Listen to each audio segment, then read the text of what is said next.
What is up, everybody? This is Marshall Lee of marshmakescom.projects.com, and today we're asking the question: Is comic book movies, the NCU, the DCU, is that hurting or is it helping the comic book industry as a whole?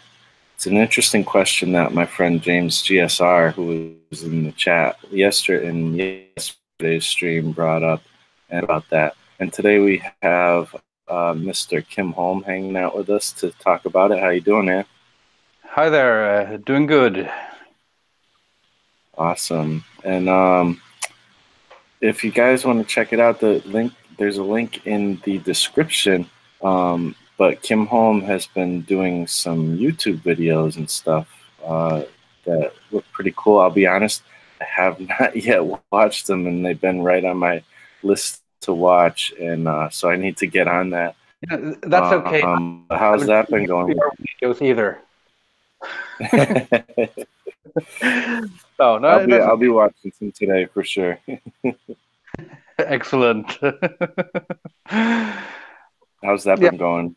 The YouTube videos are sort of a necessity for me because I've been doing these free art live streams where you can request what you want me to draw, and I put it out for free use under a Creative Commons license. And I've been doing that on Facebook, where I have a kind of a good size audience. I have something like 10, 11,000 followers on my Facebook page, so that's a good size for me. But jumping over to YouTube for archival purposes, just to have it there in good quality and easily searchable, and there's a lot of good things about YouTube, and trying to promote that from Facebook is basically impossible. Facebook does not want you to link to YouTube ever. So, but I'm getting there, and it's great to have the videos in good quality, and I just have to keep on trucking and figure out how to build up an audience on YouTube instead of trying to leech off my Facebook audience, because they don't want you to do that. Well, true, but there are some things you can do. I definitely be happy to give you some tips if you're interested. I'd be very interested. I was thinking about asking you that, but maybe, yeah, I very interested. One quick little thing, just to be as a little bit of an encouragement. When I look at my analytics and where my traffic sources are coming from, by far, out of any other social media, my traffic is coming from Facebook. So, yes, you're right that Facebook would rather you stay on Facebook and watch videos there, but that doesn't mean so. So what you're saying is that I have to get a new excuse. Yes. So, all right. So I wanted to, like I said, I wanted to bring up this question that James GSR brought up in the chat. And guys, definitely let me know your thoughts on all this stuff in the chat. We're definitely going to be going back and forth with you guys today, because this is kind of more of a discussy, talky video as opposed to yesterday where I was kind of talking a lot in the beginning. But I brought up this one article I found. I found a few, but this is Cracked Magazine. This is kind of the first one that had a pretty decent list, 6 specific reasons why superhero movies ruined comic books. Now, obviously, they're taking a pessimistic take, and I'm not saying I agree with what they're saying, but these are just some things they brought up that I thought was interesting. And I'll just go through the list of what they're saying, and then I'll check out the chat, and we can discuss some of these things. Number 6, they said the movie makers regularly crap on the comics, which is crazy. Some of the stuff that these comic movie creators have said is pretty horrible. Like it's pretty messed up. So that is something that I don't like, you know. And one thing that I will say that's interesting is, you know, when these movie makers respect the material, I think the movie does better. And when they're okay with being kind of hokey a little bit and comic booky and you know, comic books, you know, translated to film, it is a little bit weird. So like if you're not, I think that you're gonna have some issues, and like some examples like Venom, and I'm trying to think of other ones that have really kind of just respected the fact that comics are a little bit weird and they're okay with being weird on screen. Alita Battle Angel, I mean, I'm going to promote the heck out of that one. I mean, that movie was so awesome. I love it. And they did nothing but respect the source material on that one. It seems like the manga fans are really happy. So just a couple little thoughts on that. I guess you know I'll throw it over to you, Kim, about that one. What do you think about the fact that some of these directors and movie makers are kind of disparaging, you know, comic books as a genre? I mean, some of them are even saying don't, you know, they're telling their actors do not read these comics. They don't want them on set. You know. Well, there's two elements to that. One thing is that you can have too much respect for the source material. Hmm. You know, what they're doing is not faithful adaptations. They're doing reimaginings. They're taking sort of trying to take the soul of a character or of an experience and translate that. And I can see non-harmful reasons why they wouldn't have the actors read the comics, because there's a different tone on the paper than what works on screen.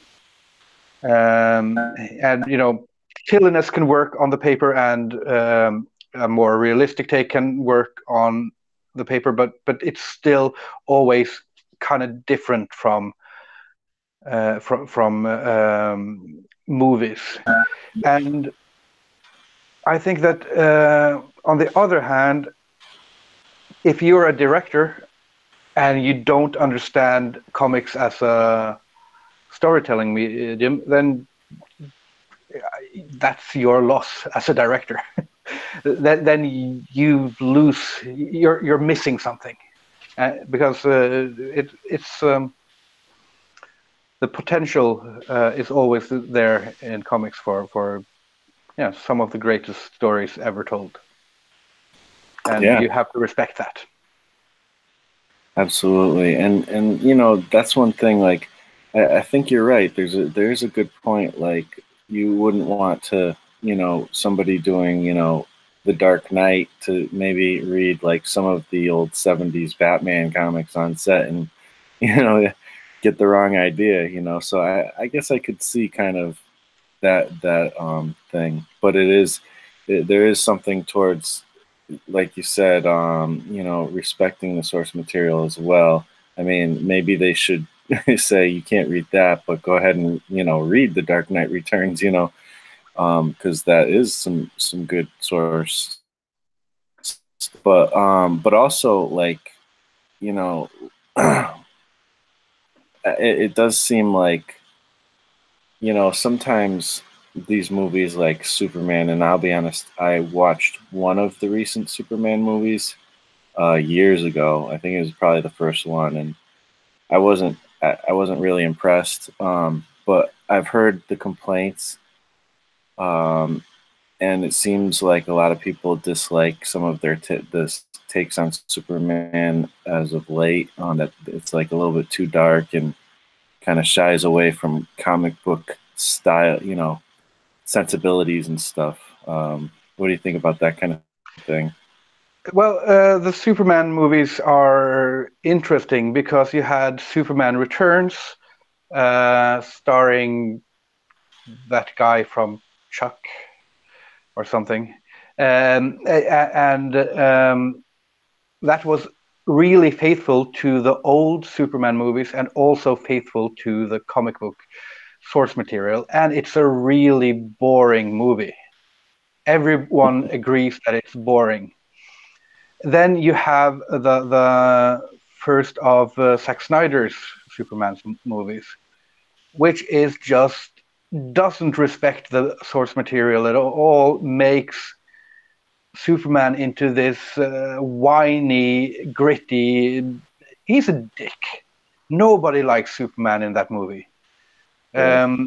And it's totally respectless to the material, even though Zack Snyder is a fan. And it just doesn't work. It has one of the worst scenes in any Superman movie ever, where I just have to say Kevin Costner, and then people have seen it know what scene I'm talking about. And then you have my guilty pleasure is Batman versus Superman, uh, which is it's Zack Snyder. It's as respectless as the first one, and it's just totally over the top, and somehow I think it works. It's fun. So that doesn't really give you an answer on how it can work, but it's difficult because sometimes you have to break the rules, and when you break the rules, you have to do it enough, like in Batman versus Superman, where they break the rules so incredibly far that it's kind of funny. And not like in the other Superman movie where they break the rules and it's just depressing. Yeah. Cool. Yeah, I think there's definitely some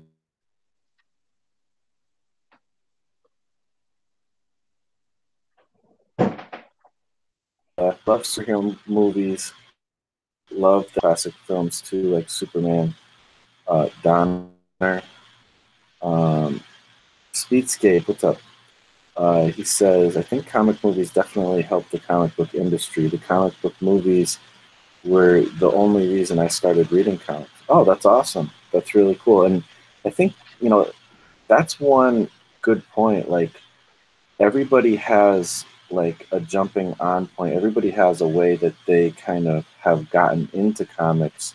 And it's not always the way that, maybe a hardcore comic book geek would like them, to maybe one of us might be like, well, you should read Watchmen, or you should read The Dark Knight, or you should read this, and or you don't know this much about that, but like there's always like different ways people get into stuff, and sometimes it's like I know a lot of people have gotten reading Sonic the Hedgehog, and it's like that's not a comic I would ever necessarily read, not because I don't like Sonic the Hedgehog. I just rarely like comic adaptations of, I shouldn't say like, I'm not attracted to those, comic adaptations of, video games or movies or TV shows and stuff like that. It's just not my thing generally. But that's how a lot of people get into comics. So that, I don't know. I think that's an awesome thing about the movies.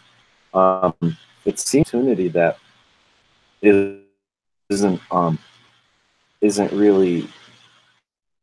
It seems like the MCU and DCU could take advantage of this opportunity to help the comic book industry, but unfortunately, Marvel and DC are kind of more interested in the movies than the comics. It seems a lot of times, and so it doesn't seem like they're very aggressive with like trying to bring in a crossover kind of market, which seems silly to me. But I don't know. I wonder if there's been any interviews with because I always hear it from people like me and other comic creators complaining about it. But I wonder if there's any interviews of industry people saying why they don't try to aggressively get people into comic book shops and stuff like that.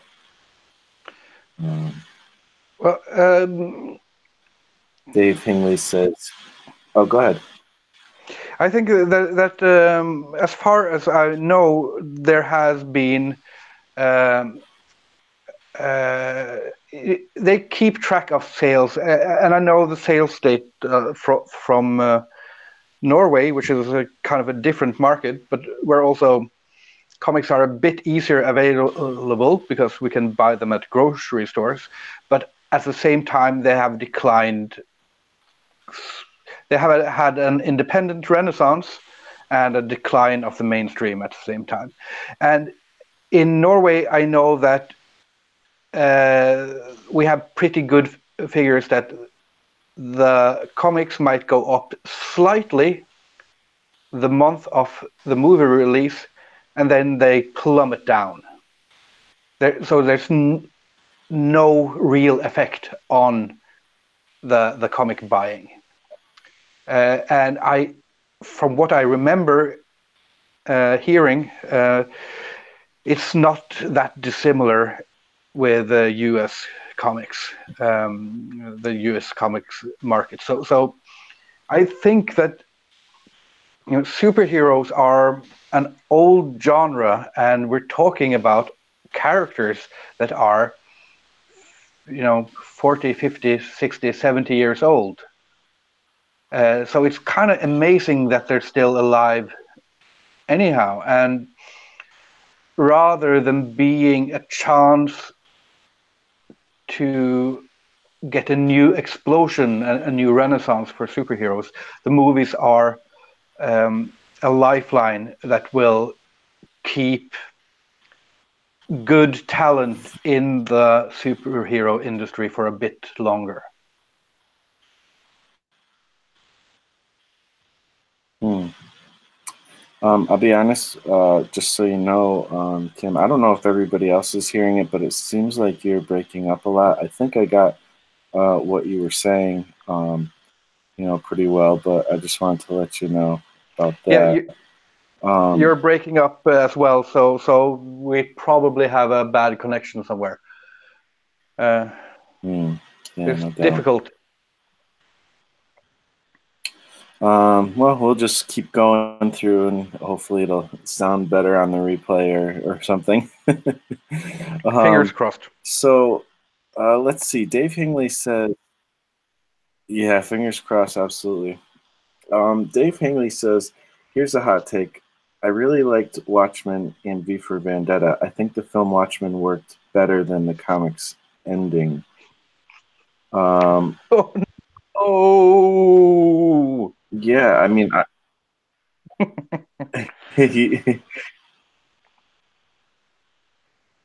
well, is debatable.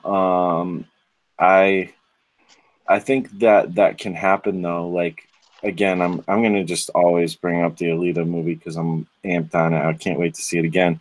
But there are some things that they changed with the Alita movie that is different than the comics. But again, they pleased very easily. They definitely pleased manga readers. And the things that they changed, some of them were, but they were pretty much faithful to the story.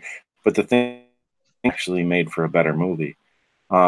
Whether that's true in Watchmen or V for Vendetta, I don't know because I haven't read either of those comics, but it sounds like Kim would disagree. Yeah, I really disagree about the Watchmen thing, but um, Watchmen is also interesting because it's a comic that's a movie that's really, really faithful, like image for image faithful to the original, but still misses the point kind of entirely, which is perhaps uh, uh, more of a philosophical issue between Zack Snyder, who is a kind of objectivist,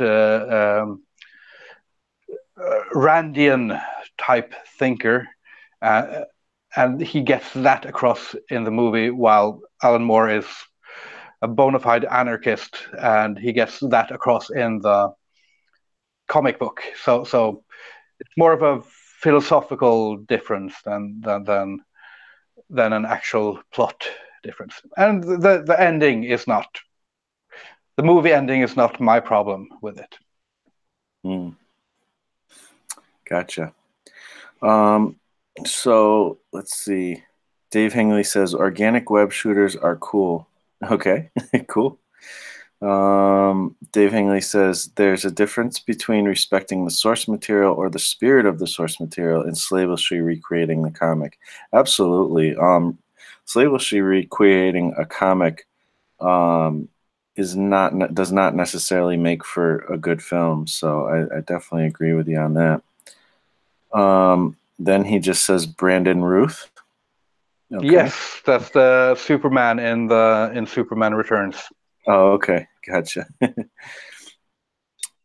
Dave says I was dropping out. Sorry about that, guys. Hopefully this is comprehensible for the most part, and people aren't leaving, but I can only hope. A lot better right now, so fingers crossed. It does seem to sound better now. Kevin's Creation Channel. How you doing, man? He says, I think that they should try to be original in their own way, but you should always respect the source material. It's no difference from when a new writer or artist takes over a comic character. You know, it's so true. You know, it's just when I imagine when you're tasked to make something from a beloved property of another medium, it's got to be pretty daunting, and you got to be pretty confident that you can deliver something, and whether or not you care about the previous audience, you know, I don't know, you know, that some people it seems like don't, but you know, it's trying to please both new moviegoers and also you know, people who have loved the property for a long time. I think it's got to be a pretty big challenge, you know, to try to do that. So yeah, it's interesting. I did want to mention something that Kim brought up that was, you know, it's kind of breaking up, but it was hard to hear. But I think he was talking about how, because this is also something that the Cracked magazine article brought up, was that when some of these MCU or DCU movies come out, apparently, according to Cracked, and now I guess according to Kim too, I don't really know the numbers, but apparently the book sales go down immediately. And for that particular property, which is weird. Like, I guess so, you know, if you're getting a movie, then it's better than getting the comic. Is that what, like, you know, the audience is saying? You know, that's weird to me. It seems like to me that, like, every time I go to a superhero movie, especially if it's one I'm not super familiar with, the first thing I would like to do is go, oh, what comic is this? Are they getting this from? Like, I want to go read that comic, you know? I feel motivated to go read comics, but maybe that's just me. Yeah, I love the Marvel movies. I think they've done an amazing job of just barely keeping it fresh every time. Every time I think they're running out of ideas, they manage to have a new movie that sort of restarts it all, like Guardians of the Galaxy, like Black Panther. And they're doing a fantastic job. But I've never gone back and started reading Thor comics or Guardians of the Galaxy. I did look at Jim Valentino's Guardians of the Galaxy, and it's as crappy as I remember it being. So there is an issue with.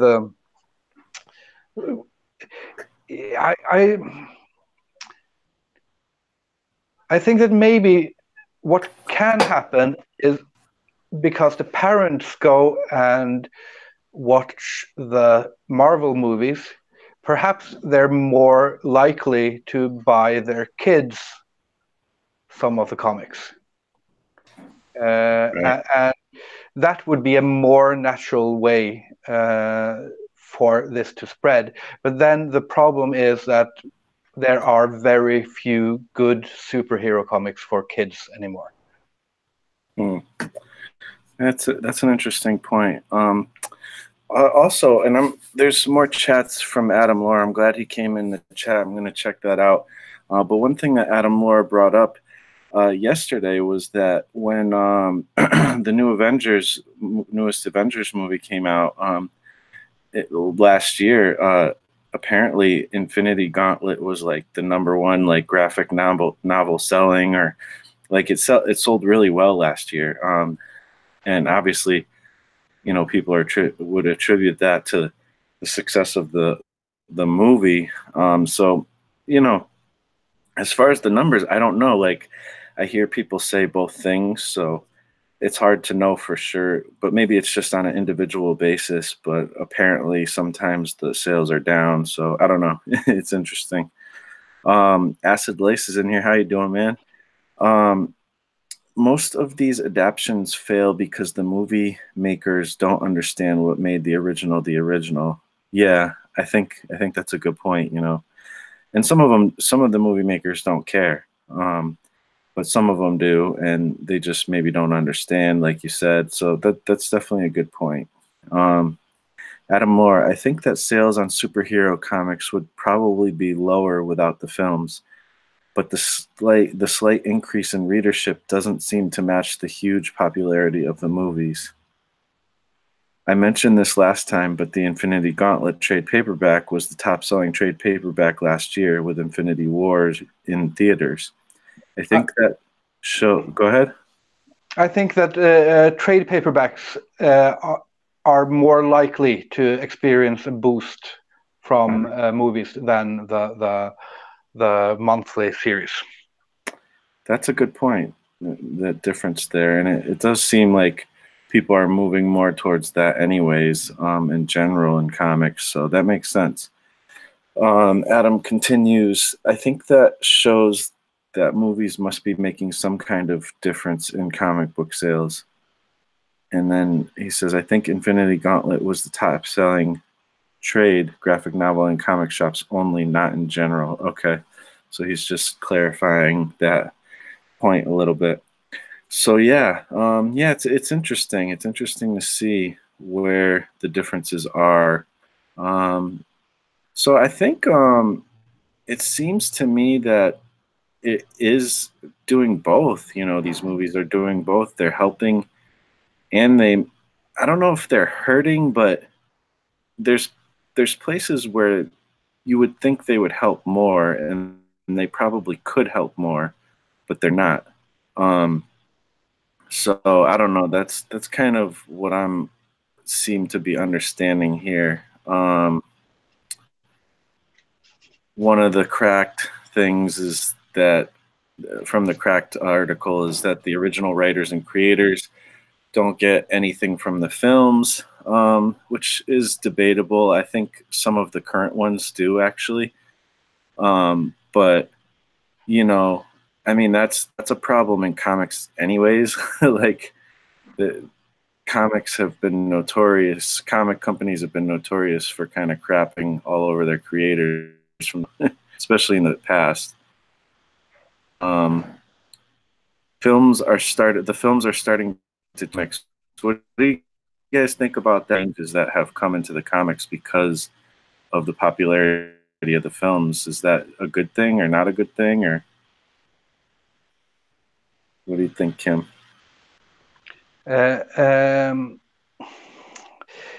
You broke up, so I didn't actually hear the gist of One the of the question. points that Craig is saying is that some of the changes in the films are changing the comics. Do you think that's a good thing or not a good thing? Yeah, no, I actually there has Nick been Fury or something. there has been some theorizing that people are more and more writing comics as sort of specs for future movies, and I think that um, I haven't seen that as much as others have. And I think is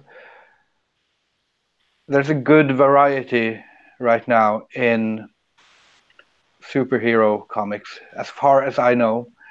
Uh, and sort of the only thing that I feel is missing is quality kids comics, and that hasn't got anything to do with the movies.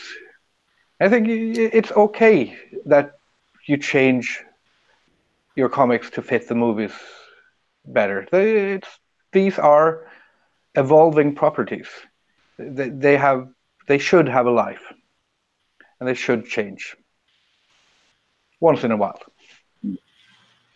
Yeah, I think there's really no not too much issue with some of the things changing. I mean, it's kind of cool that kind of back and forth thing to a certain degree. Yeah, So I don't know. One of the things Cracked Magazine was talking about was that like if you were to like kind of the de-emphasis of things like X-Men titles and even X-Men being involved with other titles and X-Men because they don't own that property, that the movie rights to that property Fox does, and so it's a money thing. So that's what's going on. But somebody in the comments of that article actually mentioned, well, what about Daredevil? I mean, not Daredevil, Deadpool. I mean, Deadpool not only is a comic that they emphasize, but they have like a ton of different offshoots of that comic. So and it's very debatable.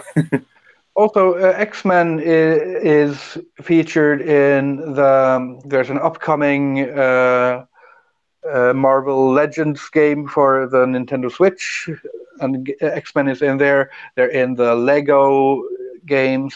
They are around in other properties. They're not dead, even though Marvel did mess up the licensing. um, Yeah. Yeah, and that was during desperate times, Marvel it is, but we'll see how that all plays out in the future. So let's I want to finish up with the chat here, and then it's going to be about time to finish this up.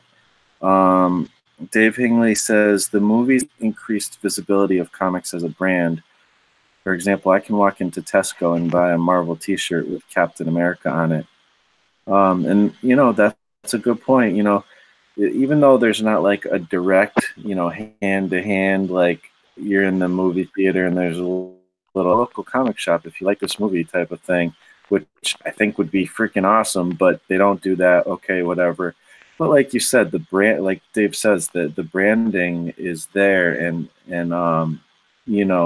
people are smart enough to figure things out, especially with the internet. So it probably is still helping in some ways. And, if some of these comics were on the newsstand, I mean, I think there's a lot they could do to kind of be a little more aggressive with it. But at the same time, it probably still is helping. I don't think it's hurting, Kevin's creation channel. It's books are less accessible now than they were when I was a kid. Yeah, again, they're not in like newsstands. There's no spinner racks.